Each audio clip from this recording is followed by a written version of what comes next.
खेमाल रतन राठौर, खेमाल रतन राठौर, खेमाल रतन राठौर, खेमाल रतन राठौर, खेमाल रतन राठौर, खेमाल रतन राठौर, खेमाल रतन राठौर, खेमाल रतन राठौर, खेमाल रतन राठौर, खेमाल रतन राठौर, खेमाल रतन राठौर, खेमाल रतन राठौर, खेमाल रतन राठौर, खेमाल रतन राठौर, खेमाल रतन राठौर, खेमाल रतन राठौर, खेमाल रतन राठौर, खेमाल रतन राठौर, खेमाल रतन, खेमाल रतन, खेमाल रतन, खेमाल रतन, खेमाल रतन, खेमाल रतन, खेमाल रतन राठौर, खेमाल रतन राठौर, खेमाल रतन राठौर, खेमाल रतन राठौर, खेमाल रतन राठौर, खेमाल रतन राठौर, खेमाल रतन राठौर, खेमाल रतन राठौर, खेमाल रतन राठौर, खेमाल रतन राठौर,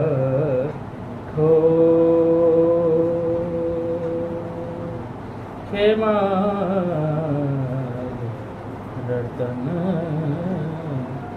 राठौर।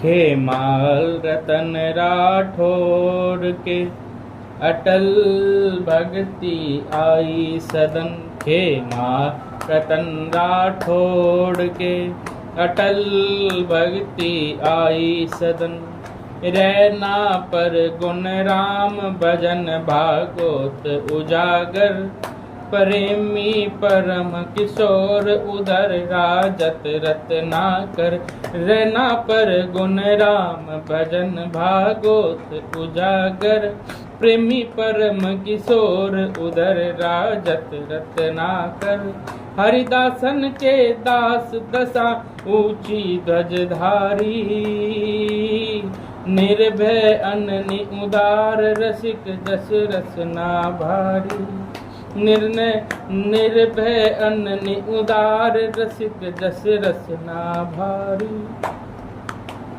दसधा संपत्ति संत बल, दसधा संपत्ति संत बल, सदा रहत पर फुल्लित बदन, दसधा संपत्ति संत बल, दसधा संपत्ति संत बल, सदा रहत पर फुल्लित बदन, सदा रहत पर फुल्लित बदन, खेमाल रतन राठौर के अटल भक्ति आई सदन, खेमाल रतन राठौर के अटल भक्ति आई सदन, अटल भक्ति आई सदन। श्री खेमाल रतन राठौर जी की जय, सहचरी समाज की जय, रसिक मंडली की जय, ठाकुर श्री सरकार की जय, जय जय श्री सीताराम।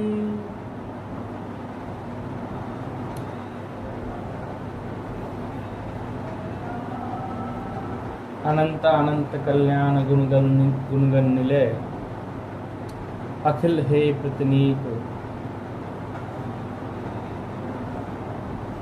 भगवान श्री जानकी जीवन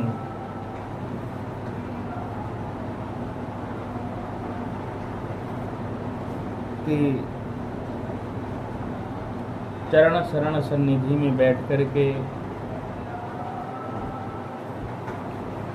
हम सबको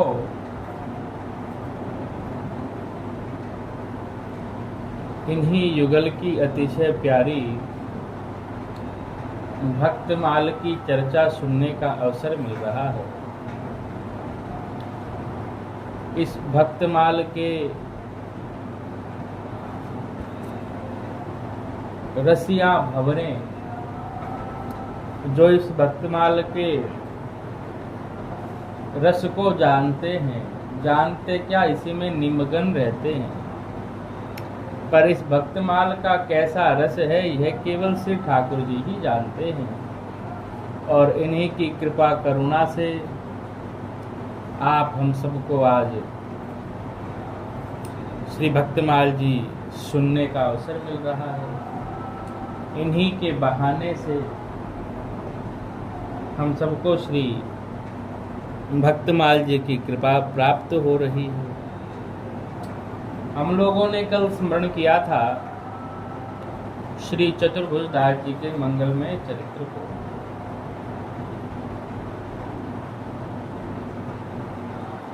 कैसी उनमें अनुपम संत निष्ठा है, ये सब कल हमने स्मरण किया। हम लोग जिस कर्म से ठाकुर जी कथा सुन रहे हैं यहाँ, उस कर्म से तो श्री हरिदास जी का चरित्र आज होना था। पर श्री हरिदास जी का चरित्र ना कह करके हम लोग खेमाल रतन राठौर जी का चरित्र कह रहे हैं। इसका कारण यह है कि जब तक हम लोग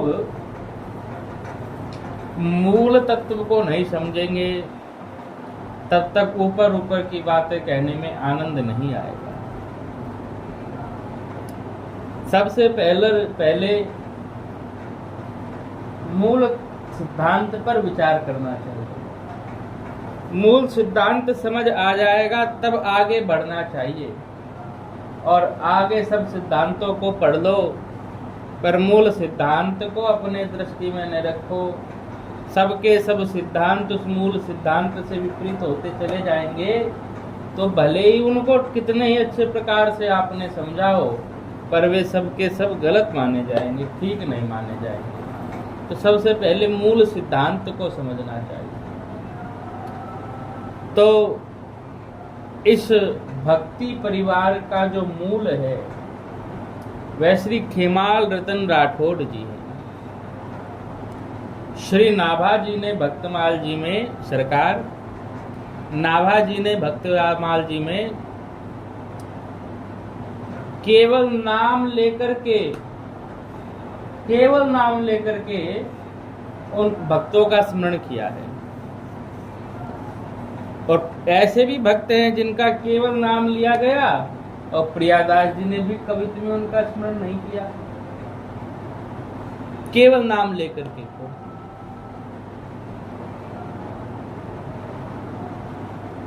और कितने तो ऐसे भक्त हैं जिन भक्तों को एक ही छप्पे में श्री नाभादास जी ने जिनका स्मरण कर लिया, जैसे अबला भक्ता, जैसे मधुकरिया भक्ता, मधुकरिया संत सेवी भक्ता, परम धर्म पोषक सन्यासी, कितने भक्तों का एक साथ स्मरण कर रहे हैं। मांडन जी, गीता जी, नापा जी, कितने भक्तों का एक साथ स्मरण कर लेते हैं एक छप्पे में।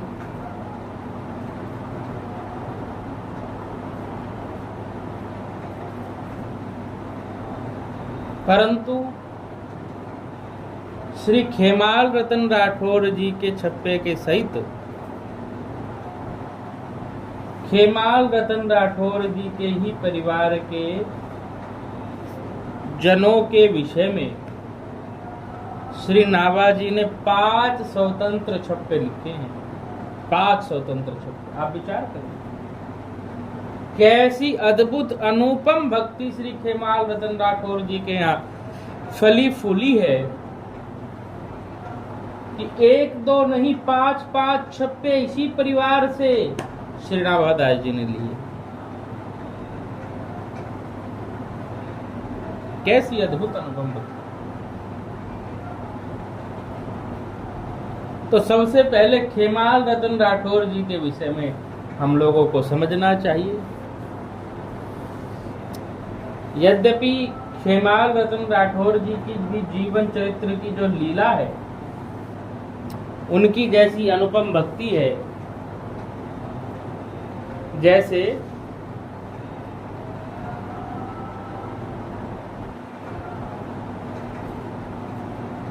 श्री जनक जी महाराज की भक्ति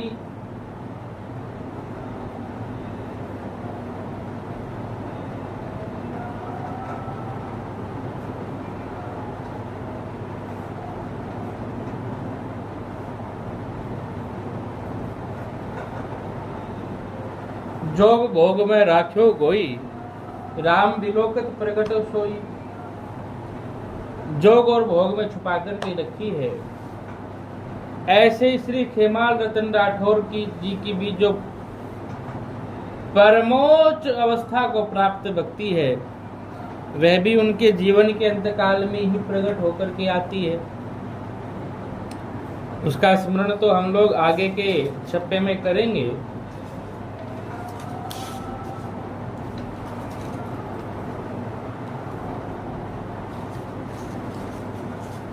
श्री किशोर सिंह जी के छप्पे में करेंगे।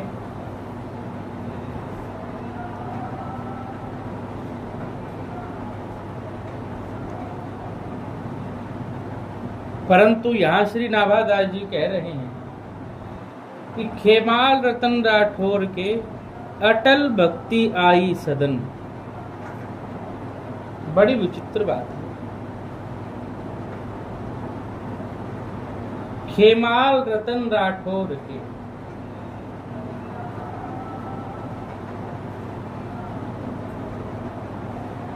अटल भक्ति आई सदन। भक्ति का विशेषण दे रहे हैं अटल, और फिर कह रहे आई सदन, माने भक्ति महारानी अनेक घरों में जाती है, भक्तों के घरों में जाती है। कोई एक भक्त होता है, उसके हृदय को देखकर भक्ति महारानी उसके हृदय में रह जाती है। परंतु श्री खेमाल रतन राठौर जी का सदन, श्री खेमाल रतन राठौर जी का निवास स्थान, घर महल, वह ऐसा अद्भुत अनुपम अकल्पनीय निवास स्थान है, सदन है, कि उस घर में भक्ति महारानी गई तो ऐसी लुभा गई, ऐसी लुभा गई, ऐसी लुभा गई कि उस सदन में ही निवास करने लगी। व्रत ले लिया कि आज से इस घर का कभी परित्याग नहीं करें। अटल भक्ति आई सदन। अटल भक्ति, जो भक्ति एक बार आ गई फिर वो जाएगी नहीं, ये निश्चय कर लिया भक्ति महारानी ने। ये बहुत बड़ी बात है, बहुत बड़ी बात है। सूक्ष्मता से हम लोग विचार करें। सरकार, भक्ति महारानी किसी के प्रति जाती है या जीव भक्ति को प्राप्त करने का प्रयत्न करता है? जीव साधु संग करता है, सत्संग करता है, भक्ति महारानी को बुलाने का प्रयत्न करता है।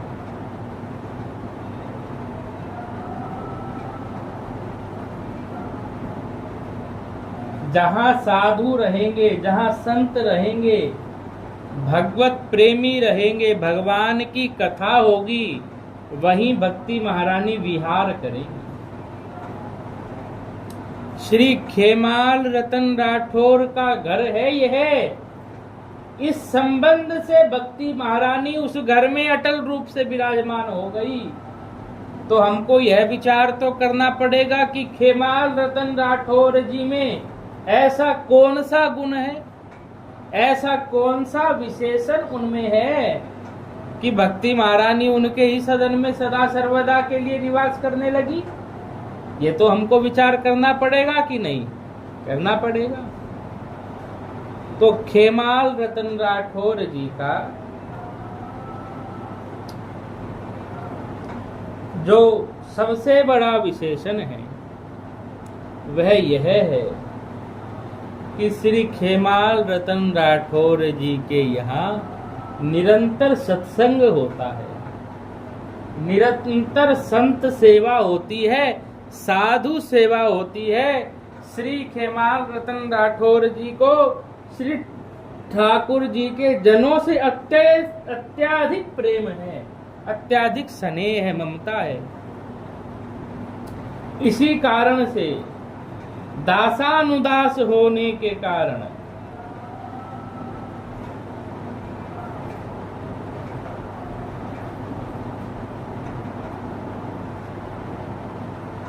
श्री भक्ति महारानी इन पर रीझ गई।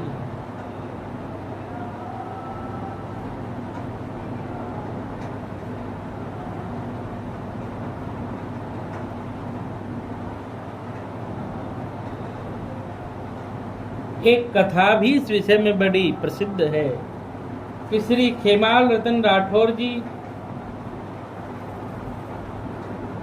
निरंतर सत्संग किया करते हैं। एक संत में इनका अतिशय लगाव हो गया, प्रेम हो गया। वे संत भी इनसे खूब प्रेम करने लगे, उनका भी इनसे खूब लगाव हो गया।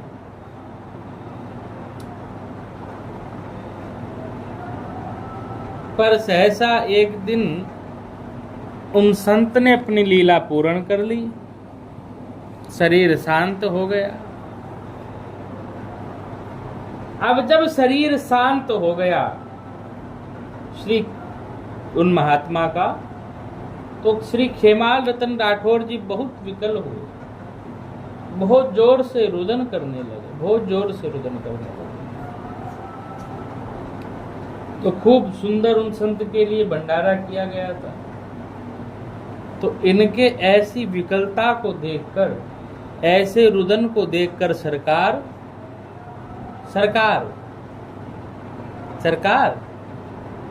इनके ऐसे रुदन को देखकर सब संत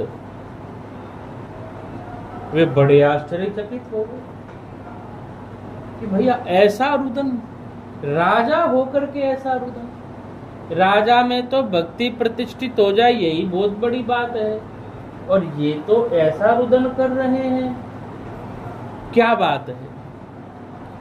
तब श्री खेमाल रतन राठौर जी ने कहा कि सरकार, अब इस मन मतंग पर नियंत्रण कौन करेगा? ये संत विराजमान थे, इनके मार्गदर्शन में रह रहकर के मैं अपने जीवन का निर्वाह कर रहा था। श्री ठाकुर जी के मधुर मधुर गुणों को सुनकर, उनकी कृपालुता दयालुता की कथाओं को सुनकर के मैं ये सोच लेता था कि श्री ठाकुर जी इस दीनहीन पर भी कृपा करेंगे, अवश्य करेंगे। पर अब कौन तो इस मन मतंग पर नियंत्रण करेगा और कौन इस जीव को श्री ठाकुर जी अपना लेंगे, ये ढांढस बना और कह करके फिर फूट फूट कर रोने लगे। तब संतों ने कहा, भैया तुम चिंता मत करो, तुम्हारे घर में निरंतर भक्ति महारानी का कीर्तन होता रहेगा। तुम्हारे घर में श्री भक्ति महारानी अटल रूप से विराजमान रहेंगी, क्योंकि जिनके पास जो वस्तु होती है वो ही तो वो वस्तु दे पाएंगे। तो भक्ति महारानी किनकी वस्तु है? संतों की वस्तु है।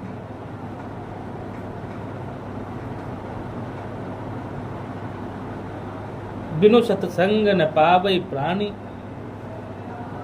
सत्संग के बिना मिलती नहीं। तो संतों ने कृपा कर दी, तो खेमाल रतन राठौर के अटल भक्ति आई सही। तो दासानुदास बन गए।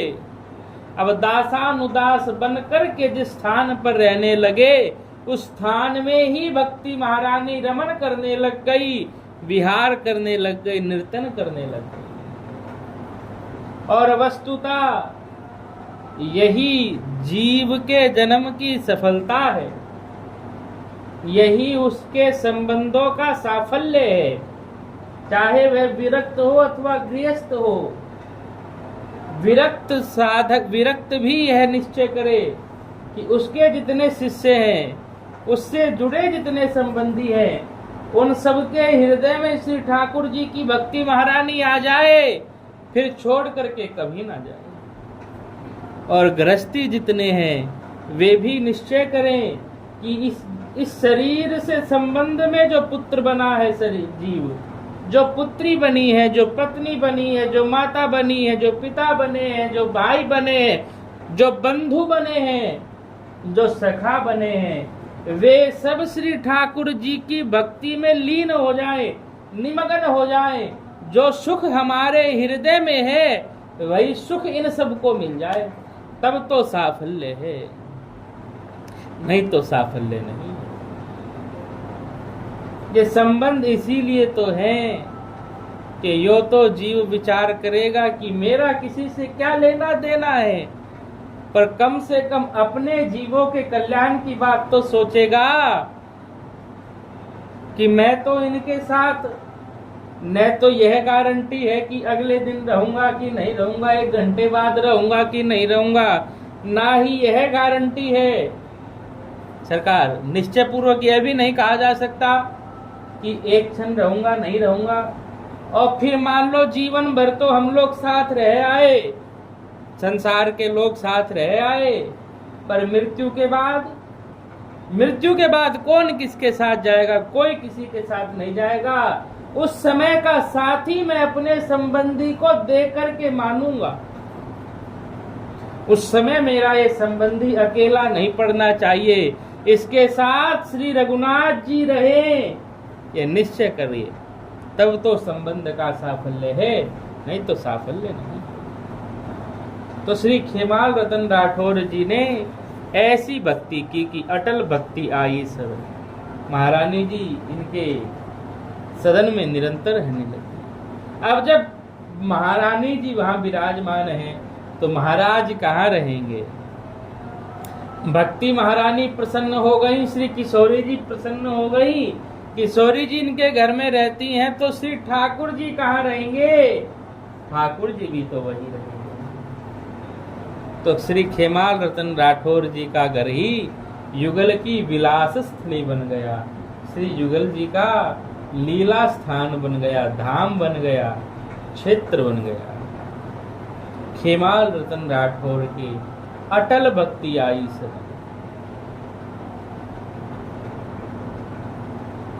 कैसी सुंदर लीला है, अटल भक्ति है।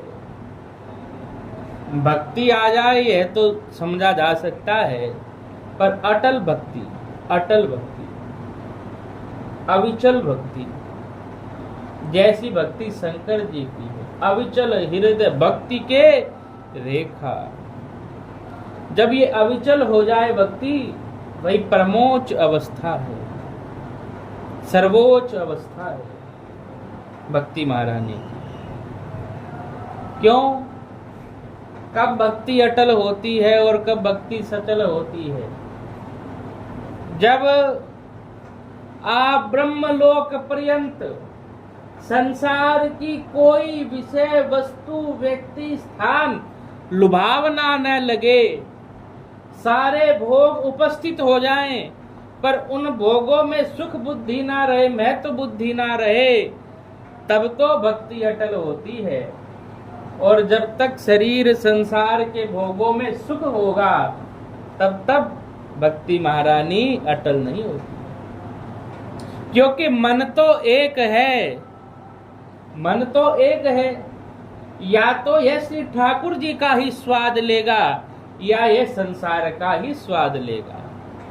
अब यहाँ हम लोग विचार करें पुनः, क्या श्री खेमाल रतन राठौर जी वैरागी हैं, सन्यासी हैं? अरे नहीं नहीं भाई, रहना परगुण परम प्रेमी किशोर हरिदासन के दास, निर्भय अनन्य उदार रसिक, 4 संबंधी तो यही गिना दिए। 4 पीढ़ी तो यही गिना दई। बोलो, क्या ये विरक्त सन्यासी हैं? नहीं, गृहस्थी है, राजा है, राज्य का पालन करते हैं। पर फिर भी सब कार्यों को करते हैं, पर श्री ठाकुर जी से मन एक क्षण के लिए भी नहीं हटता। स्वाद श्री ठाकुर जी का ही आ रहा है, श्री ठाकुर जी का ही मन में चिंतन चल रहा है, संसार के सब कार्य हो रहे हैं। यह तो संसारियों का बहाना है, चाल है कि या तो भजन ही होगा या ठाकुर जी का ही कार्य होगा। अरे भाई, श्री ठाकुर जी में लग जाओ ना, तो पता चले कि ठाकुर जी में जो जीव लग जाता है वही संसार का सच्चा सेवक बन पाता है। संसार की ठीक से सेवा वही कर पाता है जो ठाकुर जी का हो जाता है। क्योंकि तब तक तो संसार में प्रेम बटा हुआ था, ये मेरा है, ये पराया है, भेद बना हुआ था। पर अब तो सर्वत्र मेरे परम प्रेमी श्री ठाकुर जी नजर आ रहे हैं। ये जिस रूप में आए हैं, मुझे उस रूप के अनुसार इनकी सेवा करनी है, इनको परम प्रसन्न करना है। ये बैरी के भी रूप में आए हैं, तो इनकी इच्छा है मुझसे लड़ने की, तो मैं अपना सर्वोच्च प्रताप दिखाऊंगा, अपनी सर्वोच्च वीरता दिखाऊंगा और श्री ठाकुर जी को प्रसन्न कर दूंगा। शेर शाह के सामने श्री खेमाल रतन राठौर जी ने युद्ध लड़ा के नहीं लड़ा। क्यों लड़ा? क्योंकि श्री ठाकुर जी चाहते हैं मैं मेरे बल को दिखाऊं, तो देखिए मेरे बल को। और पुनः श्री अंगद जी के भाव का हम लोग स्मरण करें, क्या दास में कोई बल है? नहीं।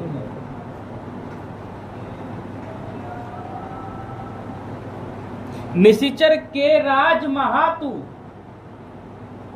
और रघुपति के सेवक को दास अहो हो। रावण से कह रहे हैं अंगद जी कि निशिचरों के राजाओं में भी महाराजा जो है रावण, वो तुम हो, तुम महाराज हो, और मैं रघुपति के सेवक को दास। श्री रघुपति जी के सेवक सुग्रीव जी, उनका दास हूं, माने मैं दासानुदास हूं। तुम महाराजा हो और मैं दासानुदास हूं, कोई बराबरी है? अरे कोई बराबरी नहीं है तुम्हारी और मेरी। जैसे दिखने में हाथी बहुत बड़ा है परंतु शेर उसका शिकार कर डालता है, तू कहलाने में महाराजा है, मैं दासानुदास हूं, पर तेरी और मेरी कोई बराबरी नहीं है। क्यों नहीं है? क्योंकि तेरे पास तेरा बल है, तू ये समझता है, और मैं ये समझता हूं कि मुझ में मेरा बल नहीं, श्री रघुनाथ जी का बल है। मैं श्री रघुनाथ जी का दासानुदास हूं। तो श्री खेमाल रतन राठौर जी अटल भक्ति है, किसी पदार्थ पर दृष्टि नहीं जाती, पदार्थ में जो प्रीतम छुपे हैं उन्हीं पर दृष्टि जाती है, अटल भक्ति। और यह अटल भक्ति कैसे आती है? इस अटल भक्ति को पाने का साधन क्या है? इस अटल भक्ति को पाने का साधन है बार बार बर मागी हो हर सिदेहु श्री रंग पद सरोज अन पाइनी भक्ति सदा सत्संग। सत्संग ही वह साधन है, सत्संग ही वह वस्तु है जिससे अटल भक्ति मिलती है। सत्संग से ही ठाकुर जी इतने प्यारे लगने लग जाते हैं, इतने प्यारे लगने लग जाते हैं, इतने मधुर लगने लग जाते हैं कि संसार की तो चले क्या, संसार से परे की ऊंची से ऊंची, सुंदर से सुंदर, बढ़िया से बढ़िया वस्तु सामने आकर के खड़ी हो जाए, सामने आकर के वस्तु उपस्थित हो जाए, परंतु उसमें मन नहीं चलता। क्यों? क्योंकि वे सब प्राकृतिक वस्तुएं हैं। गो गोचर जह लगी मन जाई सो सब माया जानो भाई। वो सब तो मायाकृत वस्तुएं हैं, माया का आशय ही झूठा है, वह सबकी सब झूठी है। अंतहु दुखदाई है, अंत में दुख देने वाली हैं। पर श्री ठाकुर जी आदि मध्य अंत में और निरंतर प्रतिक्षण वर्धमान सुख संतोष प्रदान करने वाले हैं। श्री ठाकुर जी प्राकृतिक नहीं है, श्री ठाकुर जी अप्राकृतिक है, अलौकिक है, दिव्य है, चिदानंद है, सचिदानंद है। इसलिए श्री ठाकुर जी का स्वाद जिन महानुभावों को मिल गया है उन्हीं को अटल भक्ति मिलती है। और देखो भक्त कैसा होता है, भक्त की कैसी महिमा है। जैसी महिमा अयोध्या जी की है, जैसी महिमा श्री वृंदावन की है, वैसी ही महिमा श्री खेमाल रतन राठौर जी के सदन की हो गई। जा मज्जन ते बिनहि प्रयासा, मम समीप नर पामहि बासा। बताओ, जय महिमा है ना धाम की।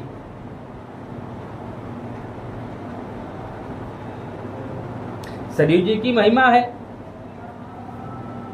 अवध की महिमा है, सकल पापों का नाश हो जाता है और निश्चित निश्चित निश्चित श्री ठाकुर जी की प्राप्ति हो जाती है। पर भैया वो सब तो शरीर छोड़ने के बाद होगा, वो सब तो शरीर छोड़ने के बाद होगा। हाँ, इस शरीर से धाम में रह करके भजन किया जाए अथवा भजन ने भी किया जाए, सत्संग किया जाए तो निश्चित श्री ठाकुर जी की भक्ति प्राप्त हो जाएगी, प्रेम लक्षणा भक्ति मिल जाएगी। पर देखो तो सही भक्त की कैसी अद्भुत महिमा है। भक्त जिस सदन में रहता है उस सदन में जो कोई चला जाता है उसके हृदय में भक्ति महारानी का नर्तन होने लग जाता है। आप देखो, अटल भक्ति आई सदन सरकार। ये नहीं कह रहे श्री खेमाल रतन राठौर जी के हृदय में अटल भक्ति आई, नहीं नहीं, खेमाल रतन राठौर जी के सदन में भक्ति आ गई, अटल भक्ति सदन में आ गई। तो जो कोई उस सदन में प्रविष्ट होता उस सबके ऊपर श्री राम प्रेम सराबोर हो जाता। तो अटल भक्ति आई सदन।